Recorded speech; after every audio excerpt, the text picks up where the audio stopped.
భారతదేశంలోని అణువిద్యుత్ కేంద్రాలు. అణువిద్యుత్ కేంద్రాలు అనగా న్యూక్లియర్ ప్లాంట్స్. మొత్తం 7 ఉన్నాయి. అవి ఏ రాష్ట్రాల్లో ఉన్నాయో చూద్దాం. తారాపూర్ అణువిద్యుత్ కేంద్రం ఎక్కడుందంటే మహారాష్ట్రలో ఉంది. తారాపూర్ అణువిద్యుత్ కేంద్రం మహారాష్ట్ర. రావత్ బటా అణువిద్యుత్ కేంద్రం రాజస్థాన్.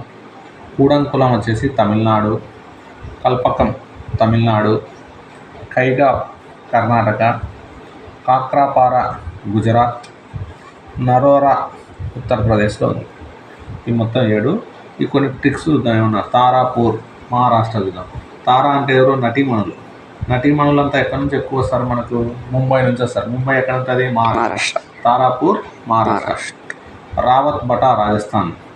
దీనిలో రా మొదటి అక్షరం ఉండేది ఒకటే. రావత్ బటా రాజస్థాన్. నెక్స్ట్ ఈ 2 గుర్తుపెట్టుకుందాం. కుడాలు అంటే తెలుసు కదా, మనం చేసుకుంటాం చూడండి కుడాలు. ఈ కుడం తినడానికి కల్పన అనే అక్క ఎక్కడికి పోయిందంట? తమిళనాడు పోయింది. కూడంకులం తమిళనాడు. కల్పకం తమిళనాడు. కైగా కర్ణాటక. కాక్రాపార గుజరాత్. నరోరా యూపీ ఉత్తరప్రదేశ్.